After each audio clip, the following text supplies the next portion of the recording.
My first job when I was 15, I worked in Nashville. Nashville used to have a theme park called Opryland Theme Park. So I worked there. And one day I was eating lunch, and this couple sits down, and we meet each other. And I was like, hey, my name's Nate. And they were like, the guy goes, my name's John. This is my wife, Jane, and her last name is Doe. He was like, we're John and Jane Doe. And I was like blown away. I was like, are you serious, dude? I was like, can you even do that? And he's like, we're doing it. You know, I don't know. Like, blown away. Couldn't believe it. Cut to when I was 35, I was driving, and I just started randomly thinking about meeting John and Jane Doe. And I was like, you know what? I bet they were lying to me about that. That's how long it took. 20 years for me to catch on. Yeah, I bet they were lying to you about that. I don't know if you've ever had something that you assumed to be true, and then one day, like the little epiphany lands, and you're like our friend, that good Tennessee boy, so we had to use that, you know. You just go, well, I wonder if there's more to that story. There's a spot in the Bible that I have bumped into recently, and it is that story for me. And maybe it'll be for you if you've been around church a little bit. If not, it's a great spot to learn a little bit about what the Bible is all about. It's found in Luke chapter 17. We'll just wade through it for a second together, and then we'll point to some truth we can get from it. It says, and Jesus continued forward toward Jerusalem, and he reached the border between Galilee and Samaria. Lots of times when they tell Jesus narratives, they give a location. That does not matter to most people. It always matters to me. I get all geeked out about stuff. So you know what I want to do? Like if I'm sitting at my desk or my phone I always pop open a map. It's a map.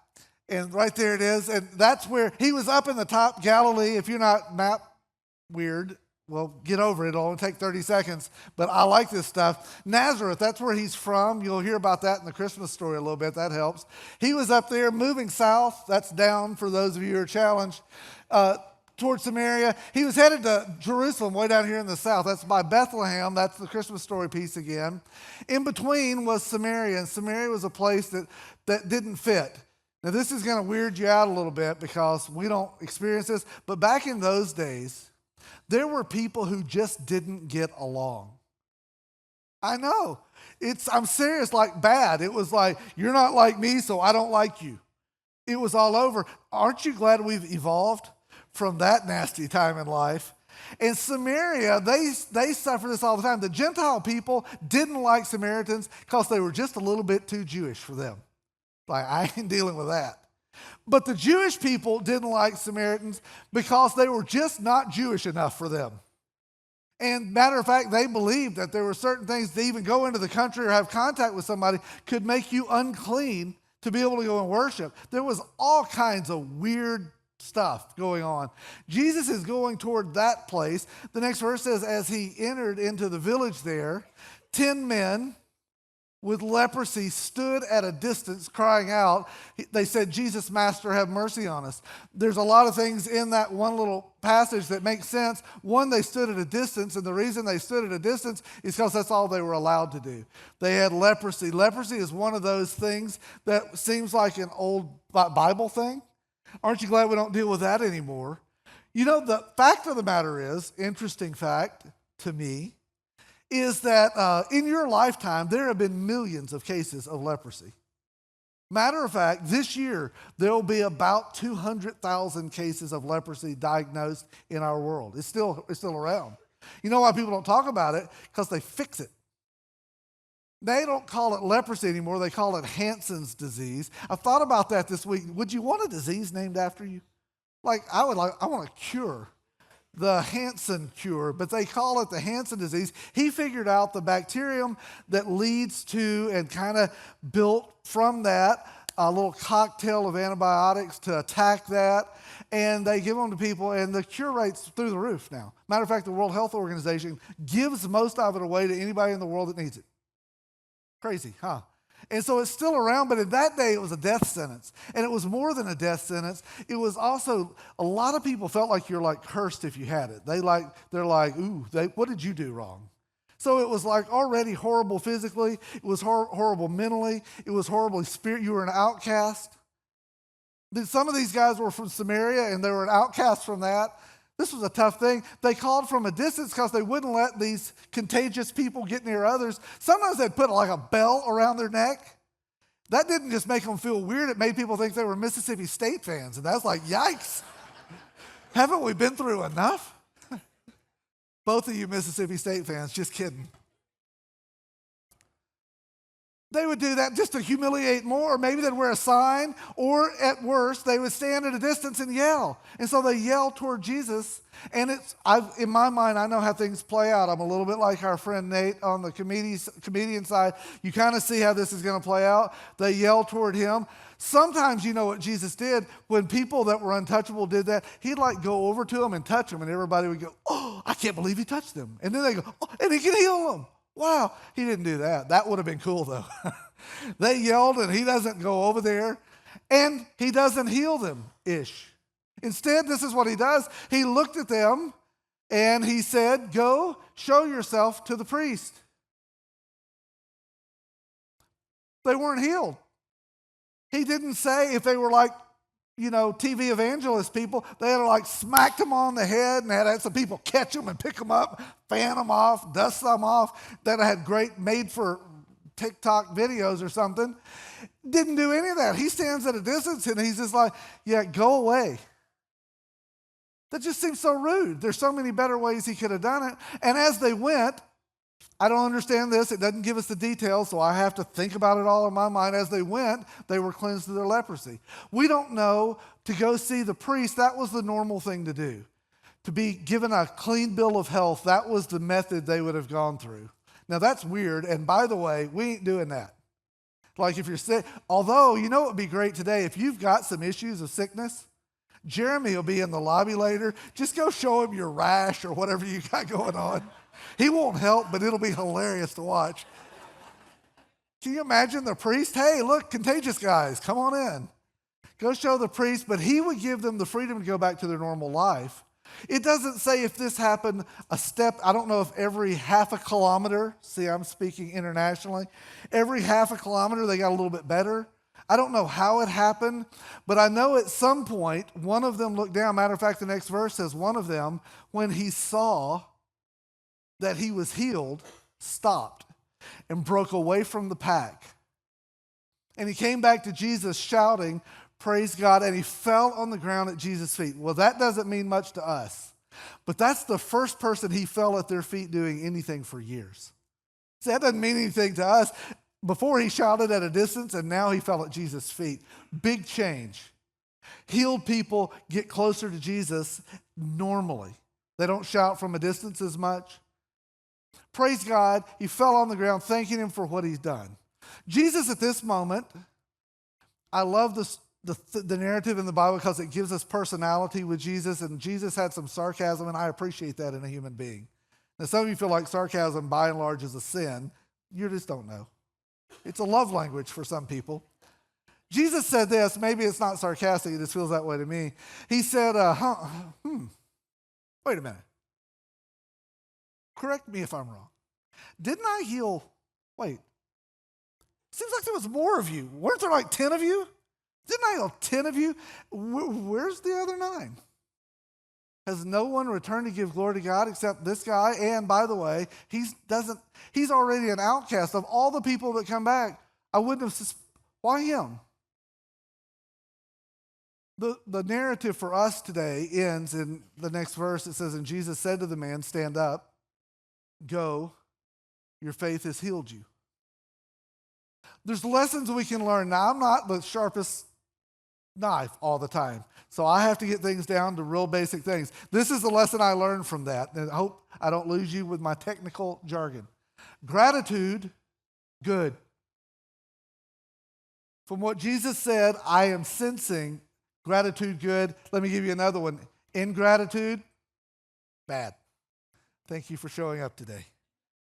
Aren't you glad you got dressed and drove up, found a seat, and did that? Gratitude, good. Ingratitude, bad. I can buy that. And that's something I probably need to hear and need to understand more than I do. Can I ask you, can you think of somebody in your world who doesn't seem very grateful? Can you think of somebody that's crossed paths with you in your life? Let me just answer that. Yes. People don't go, I've been on this earth since, whatever year. I've never experienced ingratitude. That's a new thing. Tell me about it. Nobody says that. Everybody can understand. And people ask questions around ingratitude. What more would I have to do? I have supported and loved and encouraged and invested. What more would I have to do for you to be grateful? I'm in this marriage with you, and when you come home or when you do, and I do, and what would I have to do? Because ingratitude is not hard to spot. And when I say, can you think of someone in your world? Some of you have raised people, and you're like, what more? I've literally done everything I could possibly do. Seriously. Maybe a better question than that one, or another question at least. Have you ever been ungrateful? Before you shake your head, let me just ask this question because it answers that one. Have you ever been 13?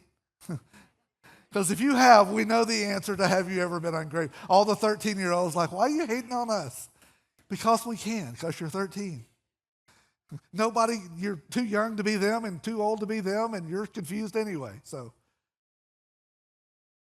sometimes it seems that way, that could you not be grateful? Is that asking too much? There's some things we can learn about this story. There's an assumption, like Nate's assumption about Jane and John Doe. There's some assumptions that we make, and I've heard people talk about this. I've been going to church for my whole life, and my whole life's been a minute.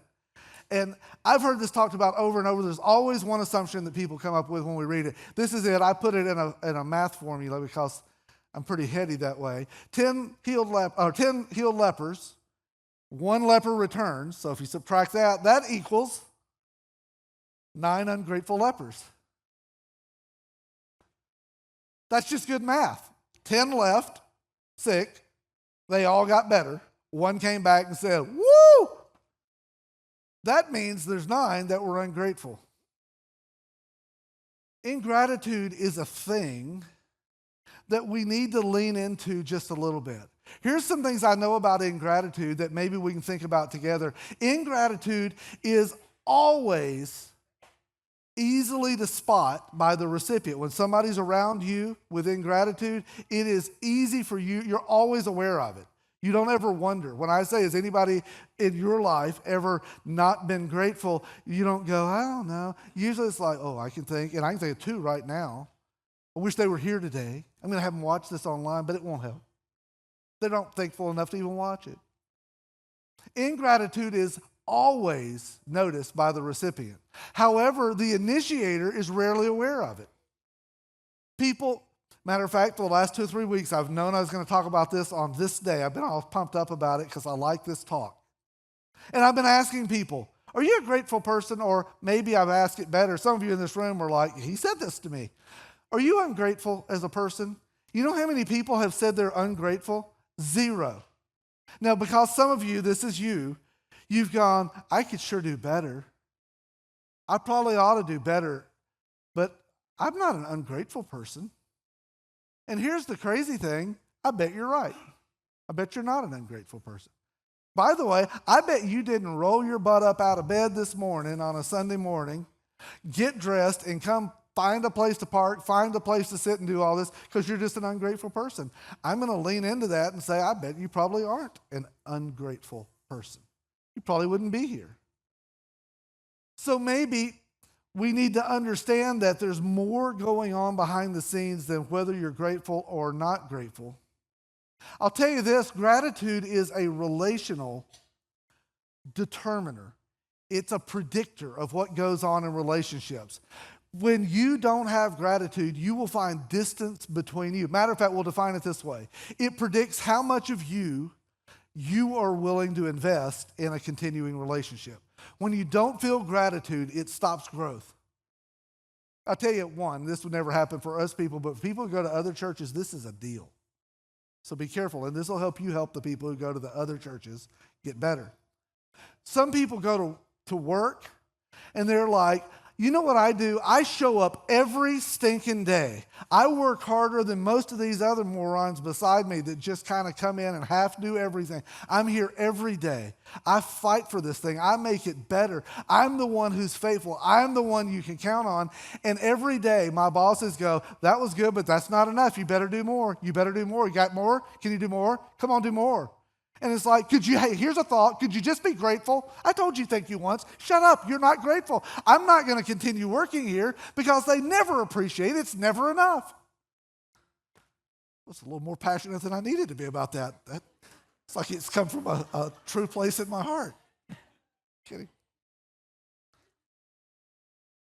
There's tons of people who feel that way. I give more than anybody else. I don't know I ever feel like it's appreciated. That may not be true. It may be appreciated. You may not feel like it's appreciated. That's a different thing. Or how about the other side? Here's a thought.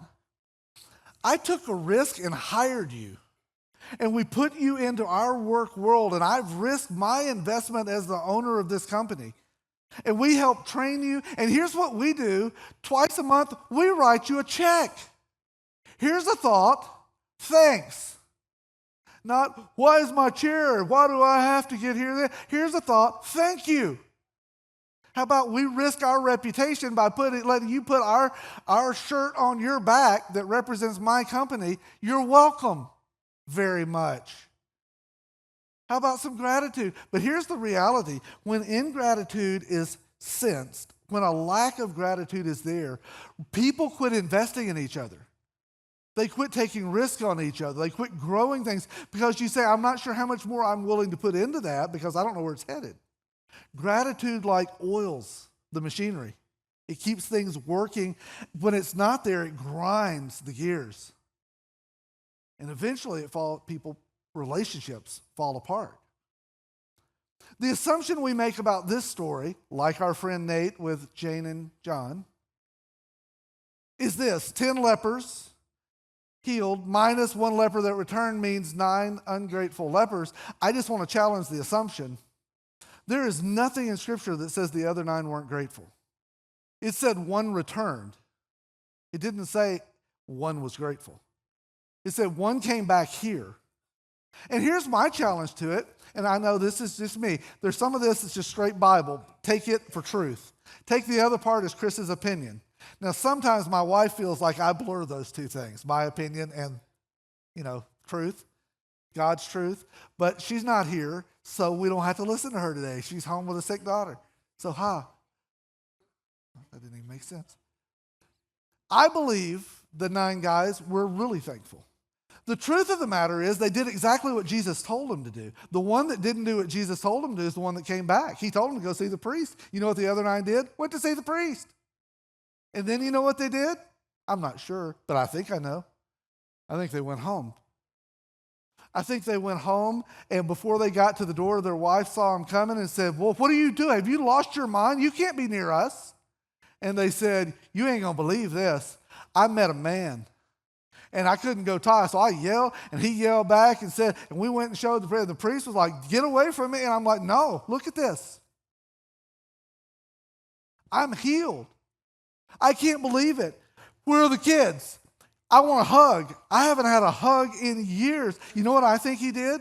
I think they went home and they loved their family and they told their story. And I bet everybody they talked to, people are like, so where are you from? I'm from there. Really? Oh, what do you do? And he goes, hey, let me tell you this story. Seriously, let me tell you this story. I used to have leprosy. Whoa, no, it's okay. I met a dude.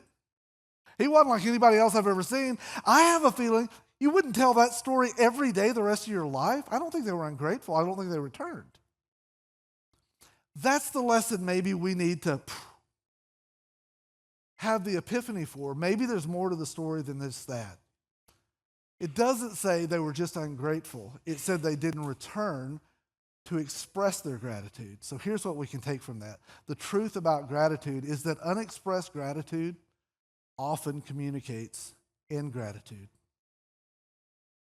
Having gratitude and expressing gratitude are 2 very different things and 2 very different outcomes. Unexpressed gratitude often appears as ingratitude. I grew up in a home like many of you did. I like to be one of the people, so I include statements like that. I grew up in a home, had parents. Some of you didn't, but I had parents. I had a brother, he's 10 years older than I. He lives out in Southern California. We still love him. He was older than me, so I got about this big, and he was out of the house. And I have a sister who lives locally. Her name's Kim. She's here, by the way, and who's one of my favorite people on the planet. She wasn't always when I was young, though, just so you know that. Mainly because she could beat me up. She didn't, but she could, and she told me that. And the thing that made me mad is she was right. And still, I'm not sure about it. But we had a different experience in our home sometimes because we had a mom and a dad, a mom who showed love in big ways, showed gratitude in big ways. And then we had a dad who wasn't great at that, and he was mostly not great at it with her. Now, this was my experience, though. I would go places, and my dad would be like, yeah, my daughter, she does this, and she does that, and she's on a volleyball team, and she's an artist, and they would talk to me, and they would go, why can't you just get your homework done like Kim? Because I'm not Kim. She just comes home and goes upstairs, and I go, she's just weird. That's not commitment. She just goes upstairs and does her homework, and she just makes good grades, and she's graduating early. And then she was like an artist. She drew things. My dad would hang them on his wall. I can't write. I do things in school and hand it in. The teacher would go, Kris, I can't read this. What does it say? And I literally have no idea. I can't read it either. I'm really challenged in the writing capacity. I'm bad. I write bad. She just draws that. I'm just doing a little charcoal. And I'm like, you go, look what Kim did. Shut up. That's the way it sounded to me. Man, she's amazing. Wow, look at that. Here's the problem. I think my dad believed that. You know what the only thing he missed out on? I don't think he ever got that point across to her. And here's the truth. Unexpressed gratitude just feels like ingratitude. All the good feelings in the world, maybe if we could get really point blank, it's just not enough to feel it if you don't express it. It's not good enough. It's not the end. You don't close the loop. Jesus didn't say about the other 9, why aren't they more grateful? He said, why didn't they come back? Coming back to the one who healed you before you go to the next step just makes sense, doesn't it? That's all he wanted. He didn't shoot at them, and I'm not here to shoot at us and say, we're so ungrateful. I don't believe that's true. I do think some of us need to find ways to be more expressive about our gratitude. I bet there's not one of us in the room that wouldn't go, yeah, I could. Huh. So here's the question. With whom do you need to express gratitude this week? Some of you will get to see some people. The next few weeks, before the end of the year, let's say that. Who is it that have invested in your life? They've made a difference. And it may be somebody you've said that to before, but they need to hear it. That you can look back and say, you know what, I wouldn't be who I am. Or I'm so grateful in my life that you've done that, or you appeared then, or that you've had that role, or you've influenced. Whatever that is for you. It could seem large or small, irrelevant. I just know this, there's a bunch of us who have all kinds of things we feel around that, and people who would be shocked, or people who would be so inspired if you would just say it. Cost 0 pennies. You don't have to change your life. You don't have to give them a kidney.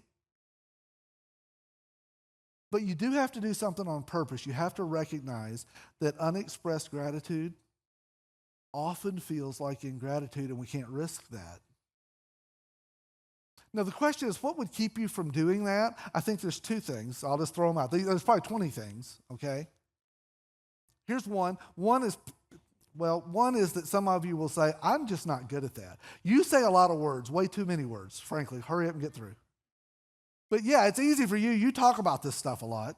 But I'm not good at that. I don't express feelings. I grew up in a home, we didn't do it that way, son. That ain't how it worked. Man, we ain't never had a conversation like that in my home. I'm not good at that. I'd screw it up. I wouldn't even know where to start. And if that's you, I feel that. I get that. But I just want to say, that's a lame excuse. You're honest about it. That's just lame. Get over it. I bet there's a lot of things you've done in your life that you've moved past that you weren't good at, and you just said it's so important to me, I'm going to take the next step. Let me just say one more thing. I've had so many, I live in a great world. I get like a lot of you, and you guys say nice things to me. You encourage, send me a little text after stuff this morning, first service. I had people that's super encouraging. And I'm blessed. I'm way above average on that side. But I was trying to think this last week, how many people have come and ever expressed gratitude to me that when they left, I went, yeah, they suck at that. Boy, that was bad. When they were saying how much they appreciated something, they're horrible. You should never do that again. You ought to go ask somebody how to do that because you don't know. I've never had that thought. Jesus didn't say, you are very good at expressing gratitude down there in the dirt. Good gratituding. He didn't say that. The issue wasn't how he did it, it's that he did it. And there's this crazy stuff that goes through our head called self-talk, and it's not from God, by the way, that constantly says, they don't need that, they don't want that, that wouldn't mean anything, I couldn't do that. All of those are just lies. I just want to say, you can't fail at being grateful. And if you're bad at it, be bad at it for a minute till you get better. Just don't be negligent. If you walk away and somebody goes, dude, nice try, but nah, just trust me, it never happens. In a world where there's so little gratitude, that will not be your miss point. Let me give you one more thing. Some of us are a little bit prideful, and it is hard to be grateful. It's hard to say things to people sometimes. It's like, man, that's just weird. Here's one. Some of you need to express gratitude to somebody in this room, and they're listening to this right now, and this is the way my brain thinks. If Jeremy were up here speaking, this is where my brain would be right now, because I have these conversations while he's speaking. I'm glad nobody hears them. Sometimes I mumble, and my wife's like, stop it. I would be saying, well, I need to say that to my wife, and she's here with me, and I'm listening to Jeremy say that, but I'm not going to say it now because she's going to be like, well, the only reason you're saying that is because you heard it at church. This isn't gratitude. That's the way my brain is. Like, I'd be having an argument, well, I can't do that. That's dumb. Here, let me see. I want to help you prompt this. Hey, when Kris was talking about that stuff today, it made me think about you. And I'm not sure I expressed that very well with you, and I just want to say I'm sure grateful for you. That was tough. Don't let your pride. I don't want them to think I'm listening to that jerk at church. Just humble yourself enough to say, I think maybe I haven't done as well as I should. I've missed an opportunity. I'm not missing it now. For some of you, it's a phone call. For some, it's a quick text. If you can do it in person, do it in person. You don't need somebody to tell you all the how-tos. I'm just saying do that. Find a chance. Find an opportunity. One little caution. We'll wrap up with a little time of communion. Tell you what we're going to do. At that time of communion, you're going to find there are some people who go to church all the time and communion makes perfect sense. It's kind of part of your story and it represents what Christ has done and your response to him. Then there's some of you who are sitting here today, just like first service, just like after you guys leave, there'll be some more, who this is kind of new or different or out of your norm, maybe out of your story, and you're like, this is the decision I made to follow Jesus. You go, I haven't made that decision in my life. I haven't moved that direction. I'm thinking, I don't know. I don't even know what it all means. If that's you in a minute, we'll let the trays go past. You don't have to do that. We would never ask you to do something inappropriate for you. But when we do it, just understand, it seems to make more sense for the insider. There's a little statement that comes from the story today that if you've gone to church and you've kind of been in the Jesus world a lot, it'll make sense to you a little bit more. Sometimes we get so busy doing what Jesus said, like these guys, go see the priest. We get so busy doing our ritual or our routine that we actually leave Jesus out of the mix. Like some people go to church and during worship time, we get so busy just singing a song and watching some lights and some screens that we forget to include Jesus in what's going on in our heart. We just go through the motions. You know why? Because we've gone through the motions before. Or we take communion that represents all of this that God has done in our lives, the hope he has given us, but sometimes you've just done it. You know who it's most dangerous for? The people who show up every week. It just becomes like it's a callus on your hands. You've done it so many times. Yes, yeah. And then he says, and then you do. And then there's 2 cups, and then there's a little cracker. You eat the cracker, and then you drink some juice. It's that, and sometimes it's so easy to do Jesus rituals that we just forget to include Jesus. Wouldn't that be a shame? The issue wasn't ingratitude. The issue is they just needed to start the gratitude with him. Because when it was right with him, it makes it just right everywhere else. But until it's right with him, you're on your own. And a big part of gratitude is that we make that piece right. So today we're going to give us an opportunity to do that. And it's going to be a win for us. May I just suggest that you make that your opportunity, not just mine or the room's. I'm going to say a prayer, then we'll give you a couple of instructions and move on. So God, I am... we've had this talk. I work hard to be grateful. And then I feel like there are so many times that I just need to step up. My feelings are good, my expression a little bit lacking. And so help us with that. Help us not settle. Help us not make excuses. Help us not think we're better than most. That's the way out. Help us with that. I would beg you for that. Help us make things right in this. Help us not allow distance in our relationships, because often our unexpressed gratitude is expressed as ingratitude. Help us not finish life and say, I wish I'd done that one better. And help us do it first with you. We ask it in your name. Amen. So in just a second, our team's going to come forward, pass out those trays. I wonder if you do this, take a little double stack cup, and I wonder if you just hang on to it. We'll take communion together today, so a little bit different for some of you. Hang on to it, we'll walk through it. As they are passing, you're going to hear some music start with our team, and they're going to start walking us into a song. And we're going to stop that in the middle, and we'll kind of celebrate our way out after that, okay? Make sense? These guys are going to help us out. Here we go. Come on down.